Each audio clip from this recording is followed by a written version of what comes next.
Okay, David, thank you for sharing those verses. Very interesting verses. I was looking at both the salvation side of it, and I know we talked about some of these verses, and I also saw the argument that you had for the judgment.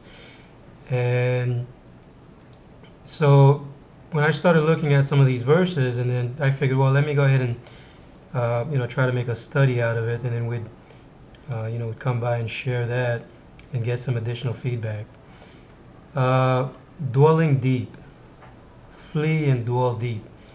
Now, what I'm going to propose, and I will offer a conclusion on it, and that conclusion, David, we started off talking about the salvation side, and that's what I'm going to offer tonight, Lord willing. That's what I'll try to offer tonight. Dwelling deep, and I think in this context, that appears to be a command to come out of Babylon, a command to depart out. Now we're looking at Jeremiah chapter 49, verse 30. I'll try to see if I can keep this study under maybe 40 minutes or so, but I do have some verses here. Jeremiah chapter 49, verse 30. Flee, get you far off, dwell deep, O ye inhabitants of Hazor, castle, saith the Lord. For Nebuchadnezzar, king of Babylon, hath taken counsel against you, and hath conceived a purpose against you. Now, if you look at the next verse, verse 31, I think we get an additional clue in looking at the salvation aspect. Now, the one thing that I was asking was whether or not, I'm not sure, I was trying to think of some other verses in the Bible where God would actually give a command. Now, this is a command, right? Would you agree? This is a command. Is God actually commanding the church body to flee from God, to dwell deep, to come under judgment? Yeah, that's a possibility. I thought about that as well. But that appears to be also, or it could be a command to become saved. Why? Well, because God brings judgment on Babylon.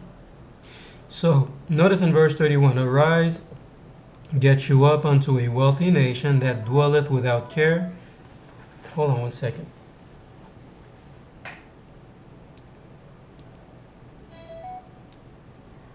That dwelleth without care, saith the Lord, which have neither gates nor bars, which dwell alone. Very interesting phrase, and I'm going to see if I can come back to that in a few minutes. But let's take a look at dwelling deep, first of all. Yeah. Well, that's one aspect of it. Now, just to share a little bit, the deep, when we think about the deep, even when we're talking about a deep pit, the deep appears to identify altogether with Christ. O Lord, how great are thy works, thy thoughts are very deep. And you look at Daniel 2, verse 22, he revealeth the deep and secret things. Now, we talked about the secret one time, and I think we saw there too that the secret is also pointing to Christ. So even the word deep appears to be pointing to Christ. Elizabeth, hi, welcome back. Just getting started, so you didn't miss much. We're looking at Jeremiah chapter 49, verse 30 and verse 31. Flee, get you far off, dwell deep, O ye inhabitants of Hazor. And then in verse 31, we read the word dwell again.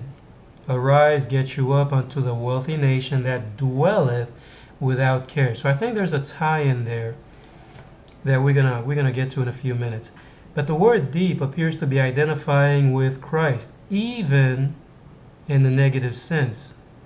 Now here in 1 Corinthians 2, verse 10, God hath revealed them unto us by his Spirit, for the Spirit searcheth all things, yea, the deep things of God. What are the deep things of God?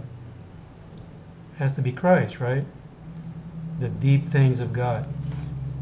That appears to be the case. Matthew 13, verse 5. Some fell upon stony places. And I know, David, you shared that verse also about that which has no deepness of earth. In other words, the body does not identify with Christ when God brings judgment God brings judgment on Babylon. And now there is no deepness of earth. And that's why this foundation is not going to stand. Now, what about on the judgment side? When we look at the word deep, they have deeply corrupted themselves. That's an interesting passage, I think, because even looking at the word deep here, what does this appear to be saying? I know what it says on the surface, but they have deeply corrupted themselves, as in the days of Gibeah. If the word deep identifies with Christ, wouldn't this be pointing to the fact that the land is not just corrupt? I agree with you, but it is corrupt through a false secret, right? A false gospel. Deeply corrupted themselves. So in other words, they're given over to a false Christ. Isn't that interesting? That's one thing that I'm seeing there, which I thought was a possibility. The same thing here in Isaiah 31 verse 6. Turn ye unto him. It's like saying, when we look at the word secret, when God says, "Oh my soul," yes, exactly. Come not thou into their secret. So their secrets, it is one that is antichrist in nature. And so they have deeply corrupted themselves. That appears to be saying that they're given over to a false Christ, a false gospel. Okay, so that's just to set the stage here, perhaps. Now, what about this idea that those that are dwelling safely? Well, I'm going to propose that it is a language of salvation, but it's also the language of a judgment, specifically when the body comes into the Great Tribulation, the beginning of sorrows. Here in Leviticus 25, verse 18, look at just a couple of these verses. Wherefore ye shall do my statutes and keep my judgments and do them, and ye shall dwell in the land and in safety. So that is salvation. As a matter of fact, if you search that phrase, dwelling safely, I think for the most part, you might have seen that, David. For the most part, that appears to be focusing primarily on salvation. Proverbs 3:29, the same thing here. Ezekiel 34:28, and they shall no more be a prey to the heathen, neither shall the beasts of the land devour them, but they shall dwell safely, and none shall make them afraid. Jeremiah chapter 23, verse 6, in his days Judah shall be saved, and Israel shall dwell safely. One other verse, Zechariah chapter 14, verse 11. And men shall dwell in it, and there shall be no more utter destruction. Now we know that the body comes into tribulation, God brings judgment, and yet the believers, they come out of Babylon. So there too, I think we see the language of salvation. No more destruction, but Jerusalem shall be safely inhabited. Okay, what about bars and gates? What is that pointing to? Having neither bars, or having neither gates nor bars. Who are the gates and the bars? Lift up your heads, O ye gates. Remember that? It seems like almost, pretty much anything we read in the Bible is really pointing to Christ ultimately, right? It's pointing to Christ. But then we have there's a duality there. There is that part of it that is looking at salvation, and then judgment coming on the body, just like with the word secret or the word deep, depending on the context. I think we'll see. But here, having neither gates nor bars, and I'm going to propose here that these are the ones that are not reckoned with Old Jerusalem. The believers come out of tribulation, and now they no longer identify with that body. Not talking about New Jerusalem, talking about the old Jerusalem, right? talking about the old Jerusalem. In other words, when God destroys the body, there is no gates. There are no gates, no bars. Christ is not there. The believers are dwelling alone. Now that's another aspect of it we'll come to in a few minutes, looking at the idea of dwelling alone. Jeremiah 49 verse 30, flee and get you far off, O ye inhabitants of Hazor, said the Lord, Nebuchadnezzar king of Babylon have taken counsel against you. Now I'm going to post this verse again. Yes, David. Let me see if this will post. Oops. Hold on, I have to break up this verse. I got some colors here. I think David probably has more colors than I do. If I really try to deck this one up. Jeremiah 49 verse 31.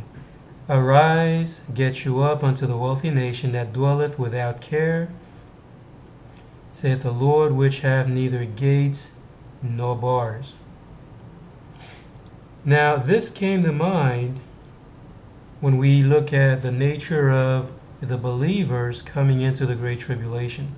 Proverbs chapter 6 verse 6. Go to the end, thou sluggard, consider her ways, which have no guide, overseer, or ruler. So this is one reason I begin to think that these verses there, right, those that are dwelling without gates or bars, they are the ones who dwell safely. This is a time when they've come into the Great Tribulation, so it does appear to identify with the believers.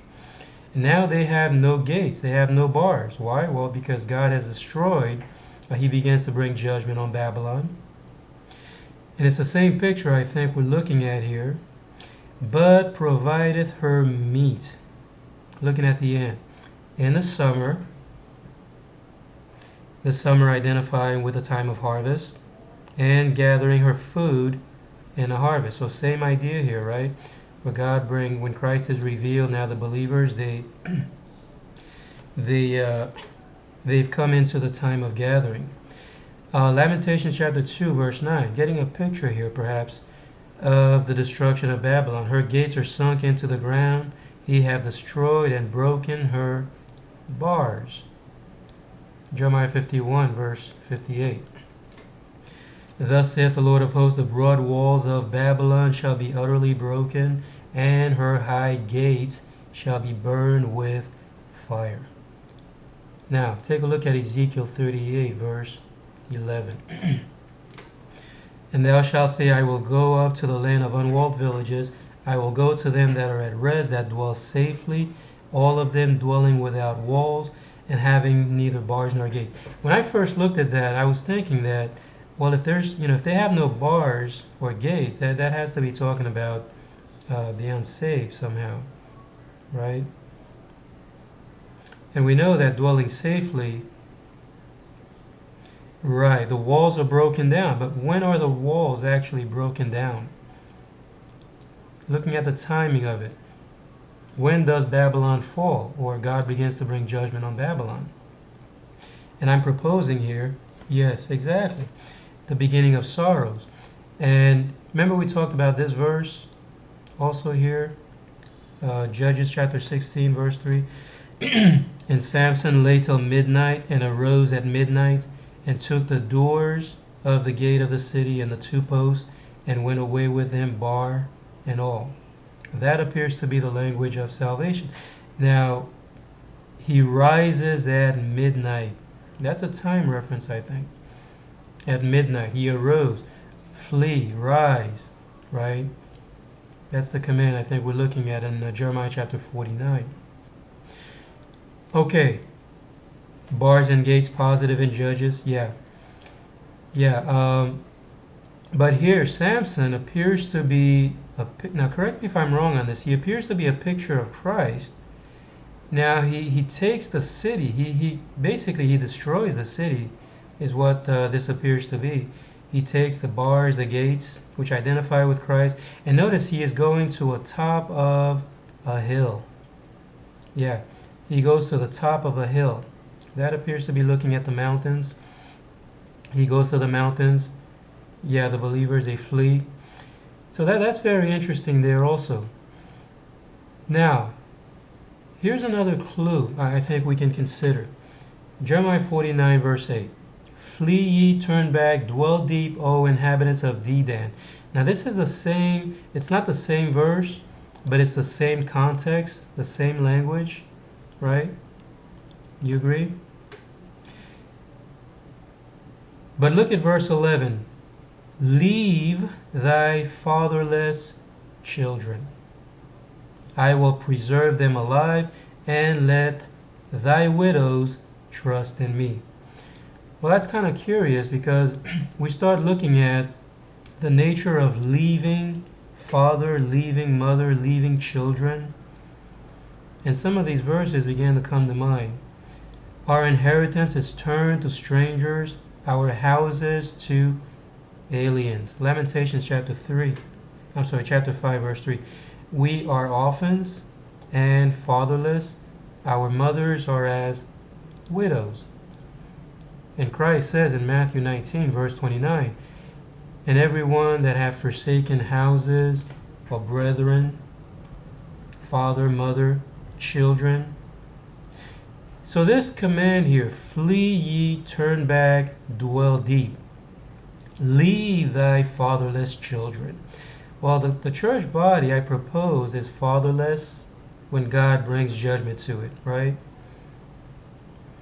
Now there is the believers, they have to forsake, they have to leave father and mother, which is what we read here again in Ephesians chapter 5 verse 31. Now David and I, as I said earlier, we began to look at some of these verses. A duality in a sense of in this context here, what I'm offering, this appears to be those that are leaving leaving the family. They're leaving the fatherless children. So they leave mother, they leave father, they leave children, and all of that, to be considered perhaps, Lord willing, in the context. What I was going to say just now is that these verses are very, very, very difficult, because you start looking at them in one sense, and then it also appears that there is a duality. And perhaps maybe after the study, David, if you want the mic, you can share, the other side of it that you were offering there. But what I'm looking at here, you go back to verse 8, Jeremiah 49. Flee ye, turn back, and dwell deep. Verse 11, leave thy fatherless children. And you notice here in the same verse, God says, I will preserve them alive, and let thy widows trust in me. So that there again appears to be the language of salvation when God brings back the captivity of his people. Ezekiel 38 verse 8. There's more. We'll look at some more verses here. After many days thou shalt be visited in the latter years. Thou shalt come into the land that is brought back from the sword and is gathered out of many people, which have always been waste, but is brought forth out of the nations. They shall dwell safely, all of them. Well, again, isn't that when God begins to avenge the blood of the martyrs? Verse 11, thou shalt say, I will go up to the land of unwalled villages. I will go to them that are at rest, that dwell safely, all of them dwelling without walls, having neither bars nor gates. Isn't this when God allows the enemy to attack the body? Satan comes against the body, right? And now the believers, they have no ruler, no overseer like the ants. Go to the ant, thou sluggard. And so this city now has no bars nor gates, yet they dwell safely. Well, the believers are never separated from Christ, even though he hides his face for a season. But ultimately, God brings back their captivity. And that's what we begin to see here in verse 12. To take a spoil, to take a prey, to turn thine hand upon the desolate places that are now inhabited. Verse 14, therefore, son of man, prophesy and say unto God, thus saith the Lord God, in that day when my people of Israel dwelleth safely. When God saves them, now he no longer hides his face. Now they come to be with Christ. But before that, a judgment comes on the whole body. Verse 16, and thou shalt come up against my people of Israel as a cloud to cover the land. Beginning of sorrows, I propose. Pre to pour it out. I will bring thee against my land, that the heathen may know me, when I shall be sanctified in thee, O Gog, before their eyes. When is God actually glorified? When is God sanctified? When do the believers come to know that they were in tribulation? Do you suppose this is happening today? Are the believers, is God glorified? Yeah, I think it is. Yeah. God is glorified. He is making his name known. Isn't that interesting? I will bring thee against my land, that the heathen may know me, when I shall be sanctified in thee before their eyes. Okay, but there's another section here, I think, Lord willing, you'll find very, very interesting. Because it was kind of new to me, at least looking at the verses here. We're going to get to these verses when we talk about the third part. But dwelling alone, same idea, same concept. This appears to be the time when the believers, I thought, and David might agree with this, because when we looked at these verses, one of the things that was throwing me off was the language of dwelling alone. Well, I'm thinking if they're dwelling alone, then it means that they have no Savior. So that's how we might be looking at, we might think about looking at the judgment side of it. But did you know that, as I mentioned earlier, we start looking at some other verses in the Bible that dwelling alone, again, has to do with the believers, I think. Remember in Numbers 23 verse 8, how shall I curse whom God hath not cursed? Or how shall I defile whom the Lord hath not defiled? From the top of the rocks I see him. The people shall dwell alone, and shall not be reckoned among the nations. Isn't that interesting? Yeah. Oh yes. Matter of fact, now that you mention it, that was the very next verse. Yeah. Thank you. Israel then shall dwell in safety alone. So I'm beginning to suspect, and here's another verse, Micah chapter 7 verse 14. Feed thy people with thy rod, the rock of thine heritage, which dwell solitarily. Same word. So the believers, it seems, just like when they lose a part of the body, remember the woman that, where God says that he would bring the maim, those that are missing a part of the body. That seems to be the case when God brings judgment to the church body. Now they're forsaking, they're leaving the fatherless children, they're leaving the family. They cut off parts of the members that offend. And so now God appears to be giving us one picture where they dwell alone. Now they're not alone, of course, because we know from the rest of the Bible they come into New Jerusalem. But from the standpoint of the nature of God judging Babylon, it seems now that the believers are not reckoned among the nations. They come out. All right, that's very interesting, I think. Jeremiah chapter 49, verse 32. Their camels shall be a booty, that is a prey, and the multitude of their cattle a spoil, and I will scatter into all the winds them that are in the utmost corners. Now, this language of scattering appears to be looking at, again, beginning of sorrows, pre the part out. But it's interesting because we read that the people of God, they dwell safely.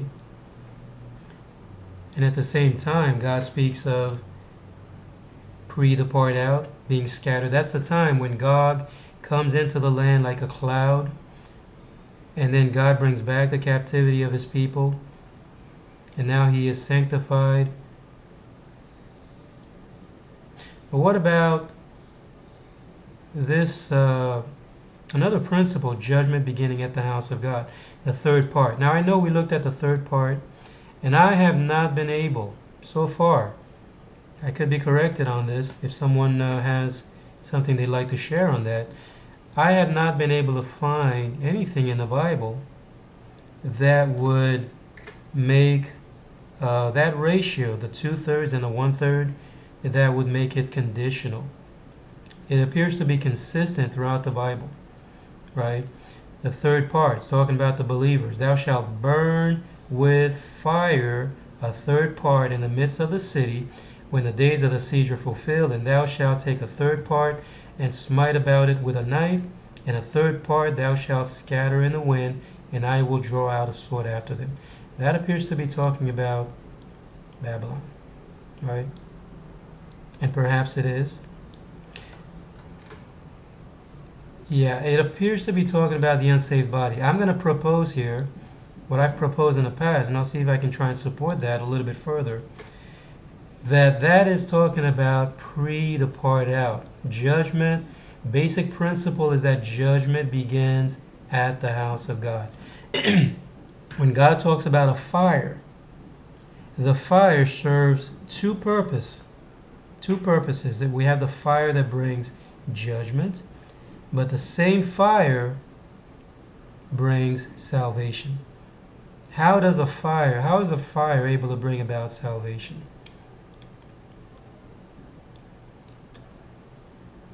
Yes. Yeah, precisely. I didn't think of that. I'm not sure you did, David, because we're looking at these verses, and I'm going to share the verse that you offered. I will send Ezekiel 39, verse 6. Right, the gold is tried in the fire, and that is an aspect of salvation. But you notice how God appears to be using this language here very, very carefully, so that if we isolate this from the rest of the Bible, when we read about fire coming on the third part, we're like, oh, well, now that can't be talking about the believers. But yet the Bible says judgment begins at the house of God. We read about the third part also in the book of Revelation, and I'm going to share a verse there as well. Now, thou shalt burn a fire a third part, and then God is talking about scattering the third part into all the winds. Now I'm proposing again, given the context, the language, it is looking at pre-depart out. Ezekiel 12, verse 14, and I will scatter toward every wind all that are about him to help him, and all his bands. God speaks about drawing a sword. Well, yeah.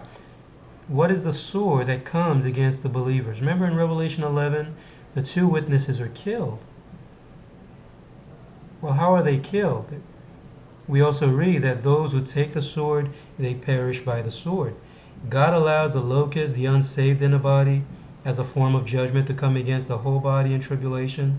The believers are there. For them, it's a time of correction, a time of cleansing. It's a time of chastisement, chastening. Verse 14, I will scatter toward every wind all that are about him. Ezekiel 39, verse 6. I will send a fire on Magog. Now I read this verse and I'm thinking, wait a minute. That has to be talking about the unsaved, right? Babylon. Is this talking about Babylon?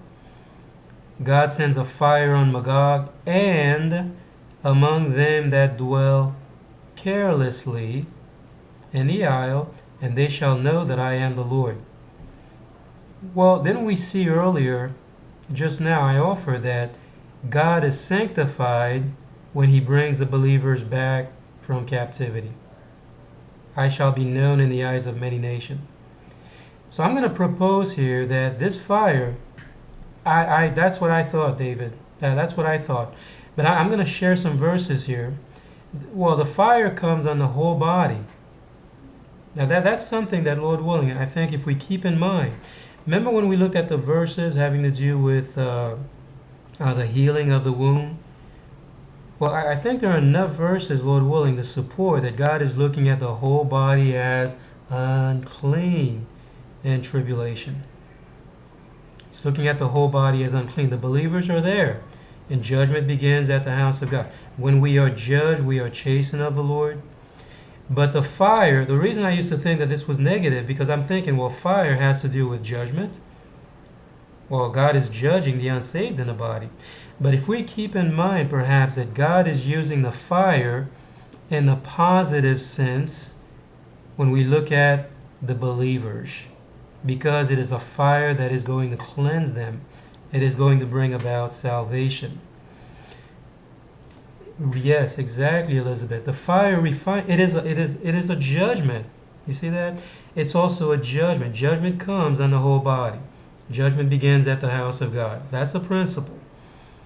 The believers, when we are judged, we are chastened of the Lord. They do not come into the second death, but God refines them with this fire. This fire is the same one. The same fire that judges the unsaved body is the same fire that is actually refining the believers, it seems. Verse 7, I will make my holy name known. Now notice the context here. God is talking about a fire coming on Magog, and yet he says, I will make my holy name known in the midst of my people. Now I'm going to share another couple of verses here again, having to do with the fire, but let's look at Ezekiel 39, verse 26. After that they have borne their shame. Who is he talking about? Who's in view here? Is that talking about the unsaved in the body? Or is that talking about the believers?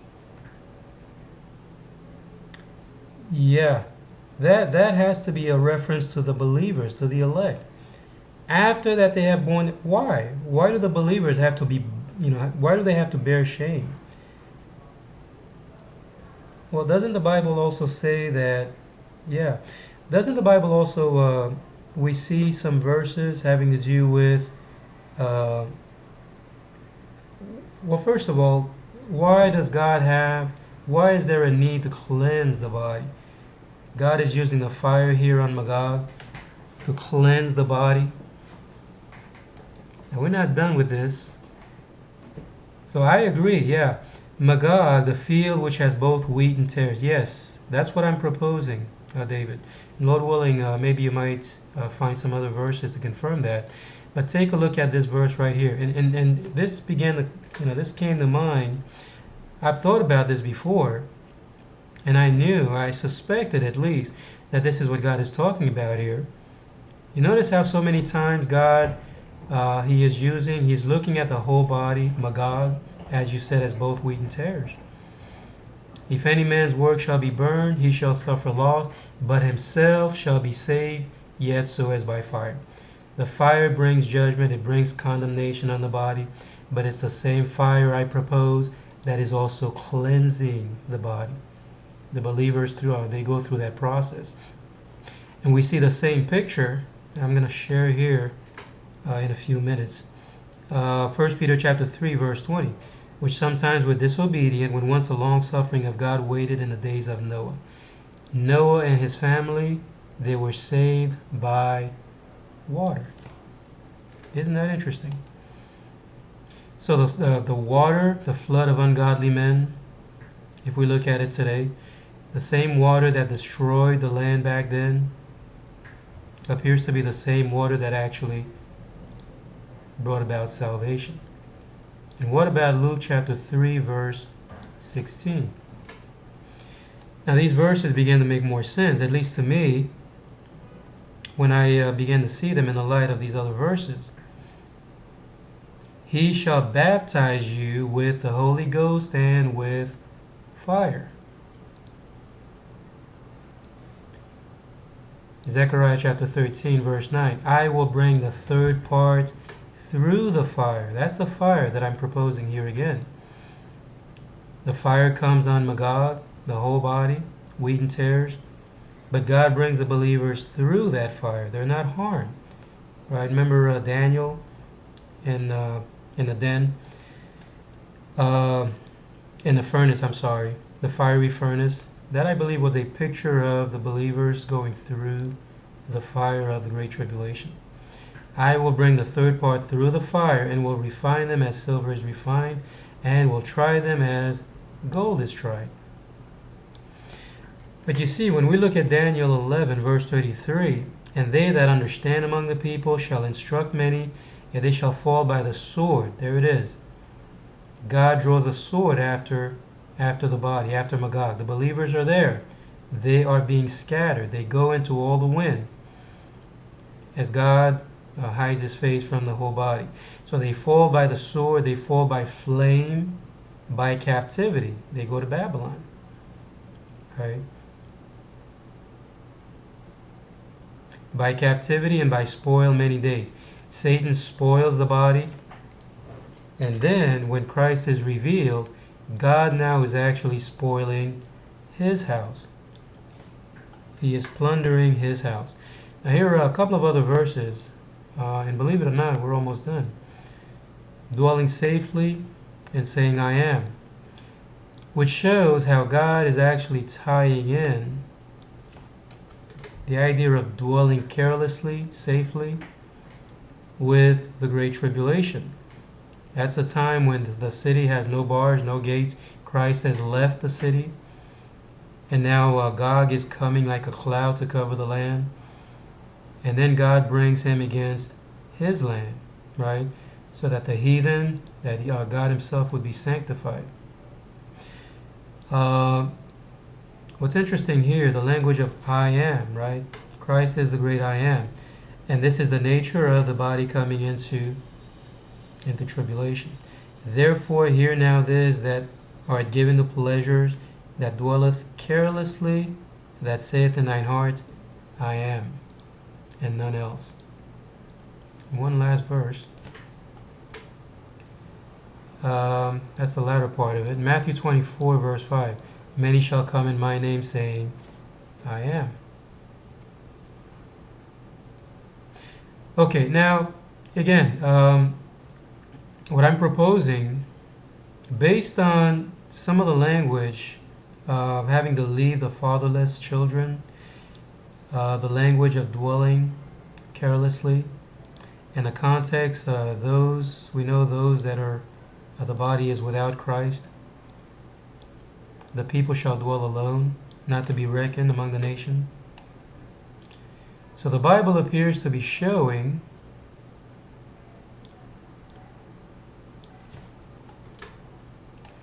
that the language of fleeing and dwelling deep is a command to come out of Babylon. Why? Well, because God is going to bring judgment, right? He brings the calamity of Esau on him. David writes, dwelling safely and saying I am, unsaved body during the... Yes. Yeah, well, yeah, that's the unsaved body. Well, the believers, they too, they happen to be there. And that's also the time when these are dwelling without bars, without gates. And then ultimately, that transitions into the language of salvation when Christ is revealed to bring the believers out of Babylon. Okay, let me just post the rest of this conclusion. Where God's judgment comes on the whole body, wheat and tares and tribulation, the command seems to require that the believers leave the old city with the high gates and the bars, and now to dwell alone. They dwell alone. That's when they come to Christ. Now they're not alone, of course, but the nature of the context would seem to indicate that. This ultimately finds fulfillment when Christ is revealed to bring them out of tribulation. Okay, the mic is yours, David, if you want to offer correction on this, if you want to share anything in particular. But I just wanted to share those verses relating to the fire and see how perhaps that we're looking at both the judgment side of it and we're looking at the salvation side. Elizabeth writes, Judges 1:23, and others save with fear, pulling them out of the fire, hating even the garment spotted by the flesh. Yeah, very good verse. And I'm proposing at this time,